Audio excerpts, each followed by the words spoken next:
Student, good morning. आज हम discuss करेंगे इलेक्ट्रिक रेजोनेंस के बारे में। तो देखो, सबसे पहले तो हमारे पास जो ये रेजोनेंस है ये क्या होता है। तो रेजोनेंस है ये सभी सिस्टम में, उन सिस्टम में कॉमन है जिनकी एक टेंडेंसी होती है ऑसिलेट करने की विद ए फ्रीक्वेंसी। और जो भी टेंडेंसी है उसकी ऑसिलेट करने की, जैसे कि मान लीजिए कोई भी ऑब्जेक्ट है उसकी टेंडेंसी ये है ऑसिलेट करने की, तो इस फ्रीक्वेंसी को हम क्या कहते हैं, नेचुरल फ्रीक्वेंसी कहते हैं। Means resonance is common to a system that have tendency to oscillate with a frequency. Means ये उन सभी सिस्टम में कॉमन है जो भी एक पर्टिकुलर फ्रीक्वेंसी के साथ जो सिस्टम ऑसिलेट करते हैं, और उस पर्टिकुलर जो फ्रीक्वेंसी होती है उस फ्रीक्वेंसी को हम क्या कहते हैं, नेचुरल फ्रीक्वेंसी कहते हैं। अब इलेक्ट्रिक रेजोनेंस कब अक्कर होता है, तो देखो जैसे कि मान लीजिए कोई भी एक एनर्जी सोर्स है, उसने इसको और ज्यादा फ्रीक्वेंसी दी और ये उसी फ्रीक्वेंसी के साथ, जैसे कि मान लीजिए कोई भी एक एग्जांपल लेते हैं कि एक जो स्विंग है, एक झूला है, उसकी टेंडेंसी यहां तक जाने की है, ठीक है। और एक चाइल्ड था वो ऐसे स्विंग कर रहा था, मीन्स यहां तक कर रहा था, जबकि उसकी टेंडेंसी यहां तक जाने की थी, जिसको नेचुरल फ्रीक्वेंसी कहा गया है। एक दूसरा चाइल्ड था, उसने उसको क्या किया, पुश किया, और उसकी फ्रीक्वेंसी उतनी ही हो गई जितनी की नेचुरल फ्रीक्वेंसी है। उस फिनोमिनन को या उस कंडीशन को हम क्या कहते हैं, रेजोनेंस कहते हैं।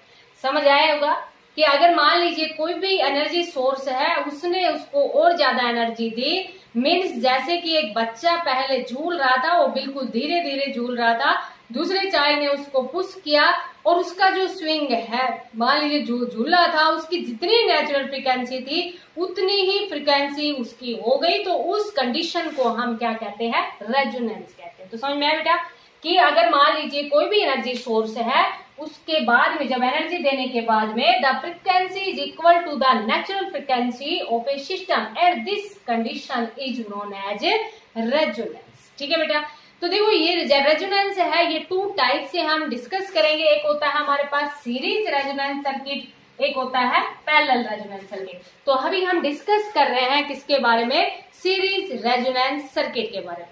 तो देखो सीरीज रेजोनेंस सर्किट क्या होगा कि जिसमें सीरीज, जब सीरीज की बात आ गई, सीरीज रेजोनेंस सर्किट, तो सीरीज रेजोनेंस सर्किट हमारे पास क्या होगा, टू टाइप से है, series resonance circuit and parallel resonance circuit. तो सीरीज रेजोनेंस सर्किट क्या रहेगा, जिसमें जैसे कि हम डिस्कस कर चुके हैं, resistance, inductance and capacitance are connected in a series, जिसको किसके में, एक ऐसी सोर्स के साथ, क्योंकि इलेक्ट्रिक रेजोनेंस की बात कर रहे हैं तो इनको किस में कनेक्ट कर दिया, सीरीज में कनेक्ट कर दिया। अब जब देखो सीरीज में कनेक्ट करते हैं तो करंट रिमेन सेम। और दूसरा हमने ये भी पढ़ रखा है कि जब सीरीज के अंदर कनेक्ट करेंगे इनको तो हमारे पास क्या आता है, इम्पीडेंस। और इम्पीडेंस क्या होता है, R square plus XL minus XC का स्क्वायर। मीन्स यहाँ पर चाहे सीरीज रेजोनेंस सर्किट हो या पैरेलल रेजोनेंस सर्किट हो, हमें क्या निकालनी है, उसकी फ्रीक्वेंसी निकालनी है। समझ में बेटा। और फ्रीक्वेंसी भी हम डिस्कस कर चुके हैं कि फ्रीक्वेंसी भी हमारे पास ऑसिलेशन के केस में, जैसे कि एलसी ऑसिलेशन में भी हमने डिस्कस किया था, कितनी आएगी, 1/2 पाई √LC। तो देखो बेटा यहाँ पर जेड इज इक्वल टू क्या कहते हैं, आर स्क्वायर प्लस एक्सएल की जगह ओमेगा एल और एक्ससी की जगह ओमेगा सी का स्क्वायर। ठीक है। यहाँ पर हम रेजोनेंस की बात कर रहे हैं, और रेजोनेंस के लिए क्या कहा कि जब फ्रीक्वेंसी उतनी ही हो जाती है तब वो कंडीशन है वो हमारे पास किसकी होती है, रेजोनेंस।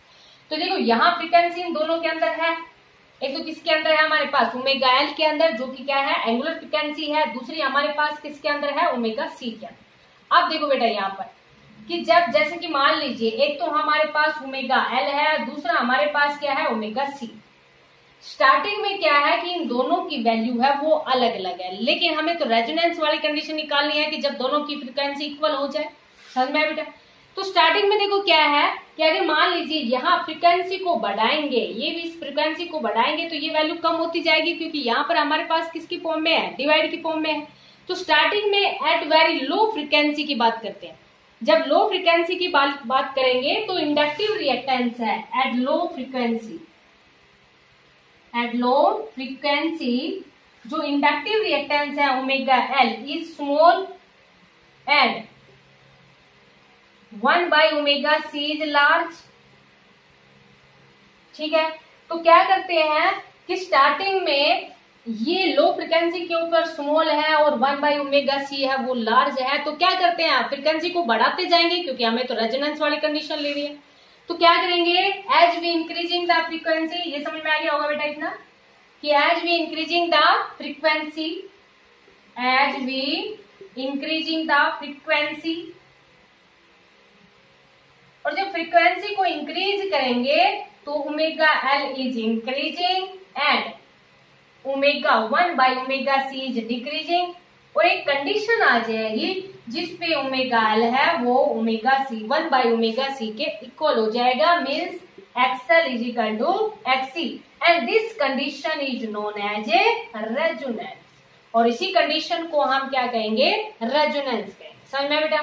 तो देखो यहाँ पर जैसे कि मान लीजिए न्यूमेरिकल्स है ना, वो रेजोनेंस कंडीशन के ऊपर फिर इम्पीडेंस को आपको कितना लेना है। तो देखो बेटा पहले तो इसकी फ्रीक्वेंसी निकालते हैं, तो जब रेजोनेंस फ्रीक्वेंसी की बात करेंगे तो इसको R से रिप्रेजेंट कर देंगे, रेजोनेंस फ्रीक्वेंसी। तो ये हमारे पास कितना आ गया, omega R² is equal to 1/LC, तो omega R is equal to 1/√LC, और ओमेगा की वैल्यू कितनी होती है 2π ν 1/LC, तो फ्रीक्वेंसी आपके पास वही आ गई, कितनी आ गई, ν is equal to 1/2π√LC, means at resonance condition frequency does not depend on resistance, frequency है वो रेजिस्टेंस के ऊपर डिपेंड नहीं करती। तो आपके पास क्वेश्चन 1 मार्क्स में ऐसे आ भी सकता है कि जैसे कि मान लीजिए आपसे ये कह दिया जाए कि एट स्टार्टिंग में फ्रीक्वेंसी है वो 50 हर्ट्ज है, कुछ भी रेजिस्टेंस दे दिया कि when resistance is 10 ohm then frequency is 50 hertz, then what is the value of frequency if resistance is double, तो फ्रीक्वेंसी क्या रहेगी, सेम, बिकॉज फ्रीक्वेंसी जो natural frequency sorry resonance frequency है does not depend on a resistance, ये resistance के ऊपर depend नहीं करते। और अगर मान लीजिए कोई भी न्यूमेरिकल है और रेजोनेंस की बात करते हैं तो इम्पीडेंस आपको कितना लेना है, तो देखो बेटा impedance at resonance condition, at a resonance condition numerical के लिए एट रेजोनेंस कंडीशन के ऊपर जो इम्पीडेंस है, इम्पीडेंस वो हमारे पास कितना हो जाएगा, जैसे कि क्या बताया R² plus XL minus XC का स्क्वायर था, एट रेजोनेंस के ऊपर XL इक्वल टू XC, तो इम्पीडेंस है वो किसके इक्वल आ जाएगा, R के इक्वल। समझ में बेटा?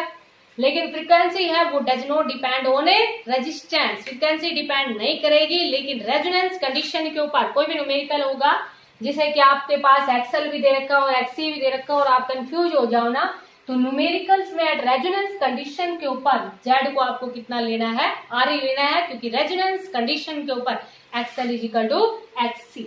समझ में बेटा? अब देखो यहाँ पर हम ग्राफिकली रिप्रेजेंटेशन की बात करते हैं, मींस जैसे कि हमारे पास करंट और जो एंगुलर फ्रीक्वेंसी है उनके बीच में हम ग्राफ की बात करते हैं, क्योंकि इस सर्किट को हम एक्सेप्टर सर्किट कहते हैं, और एक रेजोनेंस के ऊपर हमारे पास जो फ्रीक्वेंसी है वो मैक्सिमम हो जाती है, मींस रेजोनेंस कंडीशन या रेजोनेंस फ्रीक्वेंसी के ऊपर जो करंट है वो मैक्सिमम हो जाता है। तो जैसे कि अगर हम ग्राफ की बात करें, इधर तो हम क्या ले लें फ्रीक्वेंसी और इधर हम क्या ले लें करंट ले लें। समझ में आया बेटा?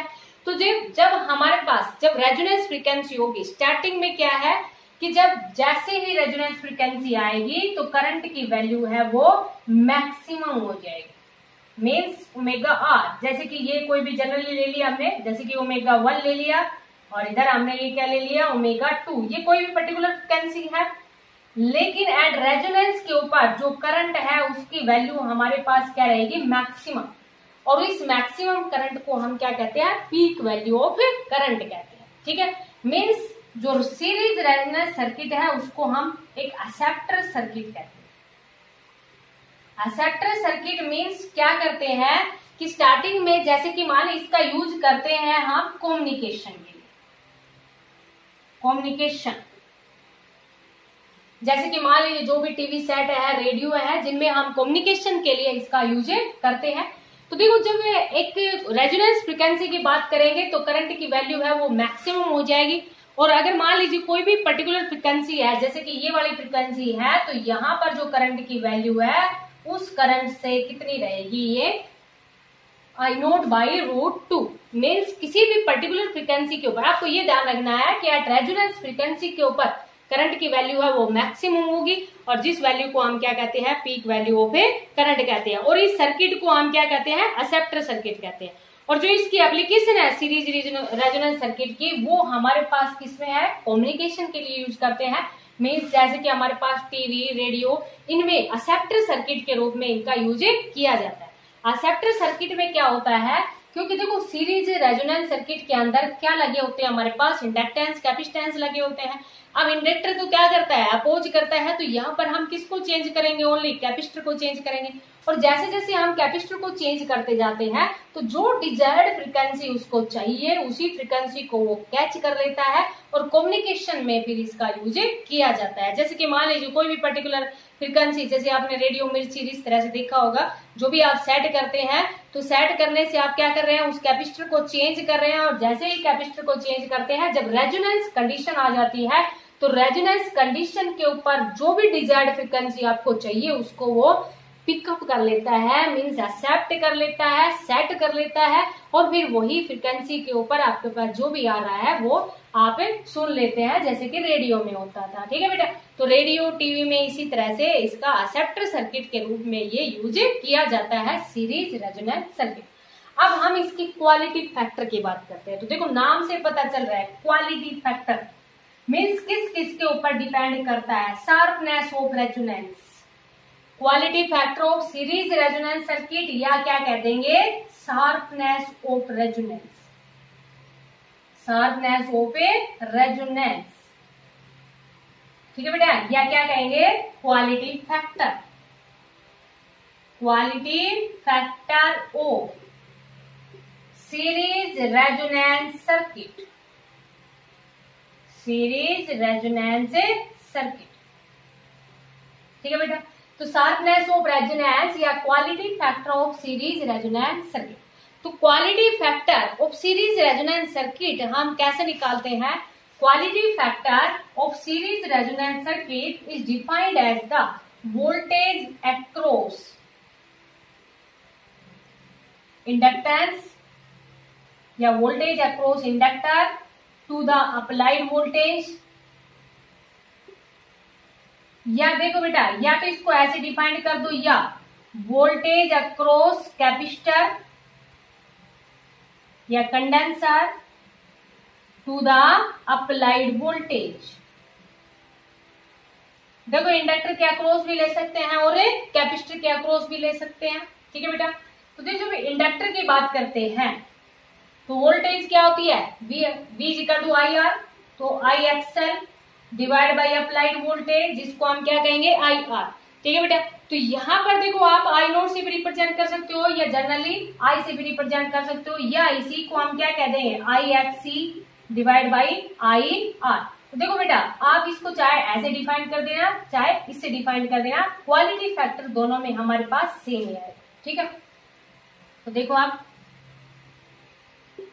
I से I कैंसिल हो गया, इधर से ये भी कैंसिल हो गया, तो XL/R, पहले इसी को सोल्व कर लेते हैं, उसके बाद में क्वालिटी फैक्टर है उसको हम ऐसे भी डिफाइन कर सकते हैं और इस तरह से भी उसको डिफाइन कर सकते हैं।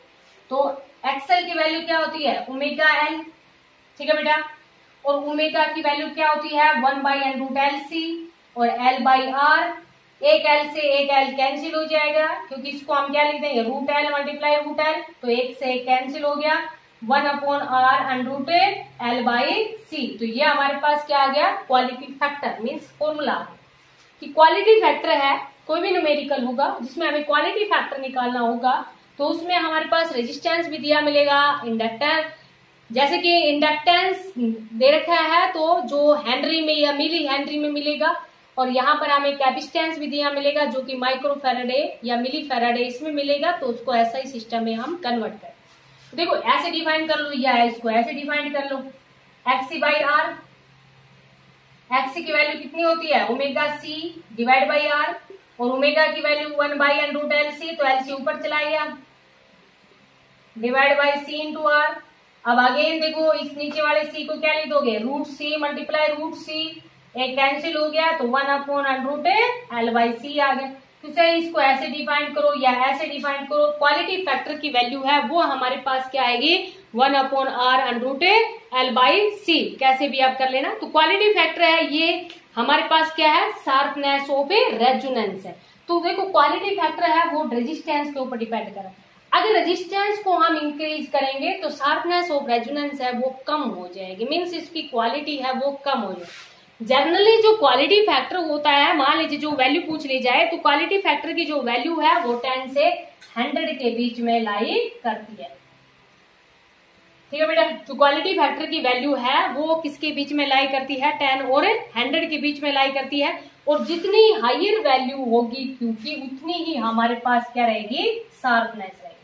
Higher value of Q, higher is the value of Q, more is the sharpness.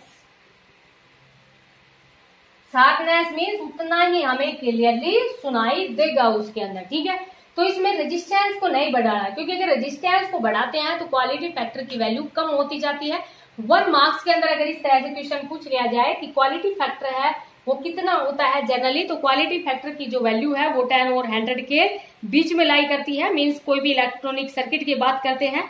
ठीक है बेटा, और जो हायर से हायर फ्रिक्वेंसी है वो ज्यादा से ज्यादा फ्रिक्वेंसी है वो आपके पास से मीन्स क्वालिटी फैक्टर है वो ज्यादा से ज्यादा है, वो कितना हो सकता है, 100 हो सकता है। ठीक है बेटा, तो ये था हमारे पास quality factor of a series resonance circuit. तो इसको आप अच्छे से अंडरस्टैंड करना।